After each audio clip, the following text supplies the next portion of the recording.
അല്ലാഹു അല്ലാഹു അല്ലാഹു അല്ലാഹു. അസ്സലാമു അലൈക്കും വറഹ്മത്തുള്ളാഹി. ബിസ്മില്ലാഹിർ റഹ്മാനിർ റഹീം.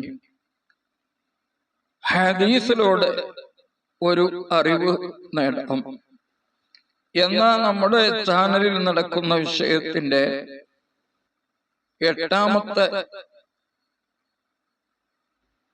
ഭാഗമാണ്, അഥവാ നിങ്ങളിലേക്ക് ഈ എത്തിയിട്ടുള്ളത്.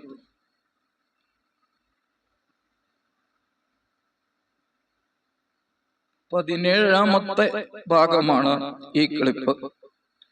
ഇതിന്റെ മുമ്പ് ഉള്ള ഭാഗങ്ങളെല്ലാം കേൾക്കണം എന്ന് പ്രത്യേകമായി ഉണർത്തുക. ഒരൊറ്റ ഹദീസ്, വളരെ ചെറിയ ഒരു ഹദീസാണ്, ആർക്കും കാണാതെ പഠിക്കാവുന്ന, ഇതിന്റെ ആശയം വേണ്ടതുപോലെ ഉൾക്കൊണ്ടാൽ വിജയം നേടാവുന്ന ഒരു ഹദീസ്. അൻ ഇബ്നു അബ്ബാസ് റളിയല്ലാഹു അൻഹുമ, ഇബ്നു അബ്ബാസ് റളിയല്ലാഹു അൻഹുമയിൽ നിന്ന് നിവേദനം ചെയ്യുന്ന ഹദീസ്. ഖാല, അവർ പറഞ്ഞു, ഖാല റസൂലുള്ളാഹി സ്വല്ലല്ലാഹു അലൈഹി വസല്ലം, നിഅമത്താനി മഗ്ബൂനും ഫീഹിമാ കസീറുൻ മിനൻ നാസ്, നിഅമത്താനി മഗ്ബൂനും ഫീഹിമാ കസീറുൻ മിനൻ നാസ്, അസ്ഹഹത്തു വൽ ഫറാഖ്.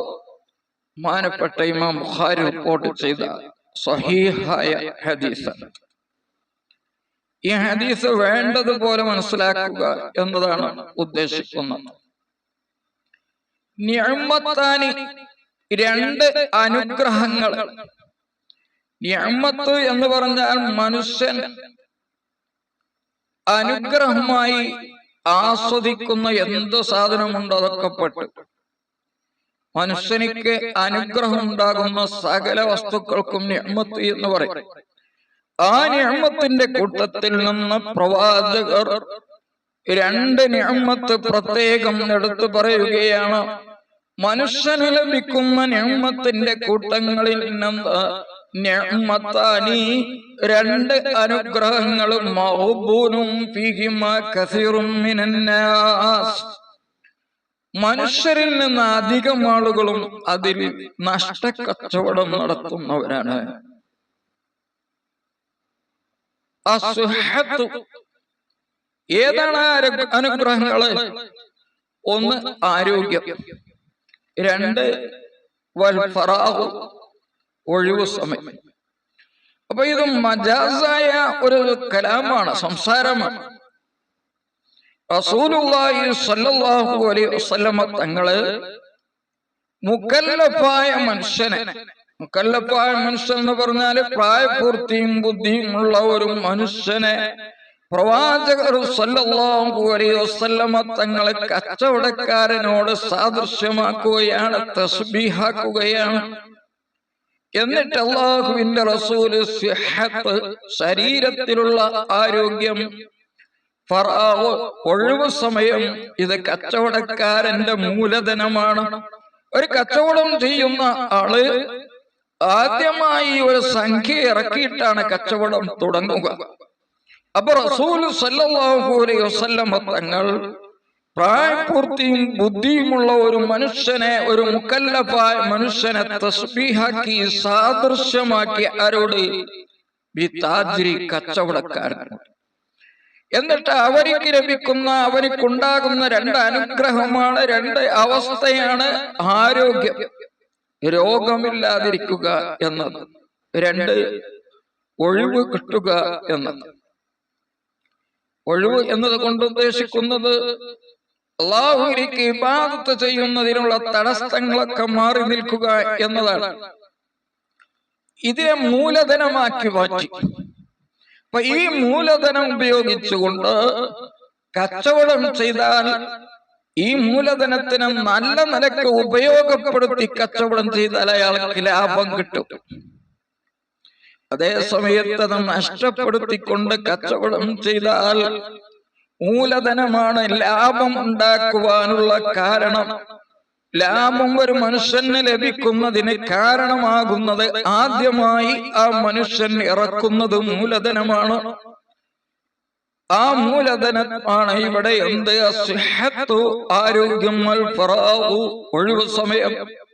ഈ രണ്ടെണ്ണത്തിനെയും ഒരാൾ നഷ്ടപ്പെടുത്തിയാൽ അവനിക്ക് ലാഭം കിട്ടുകയില്ല, അവനിക്ക് വലിയ നഷ്ടമാണ് ഉണ്ടാവുക. മൂലധനവും നഷ്ടപ്പെടും, ലാഭവും നഷ്ടപ്പെടും, പിന്നെ ഖേദമില്ലാതെ മറ്റൊന്നും ഉണ്ടാവുകയില്ല. അതുകൊണ്ട് റസൂൽ സ്വല്ലല്ലാഹു അലൈഹി വസല്ലമ പറയുന്നത്, മനുഷ്യ, നീ ഒരു കച്ചവടക്കാരനെ പോലെയാണ്.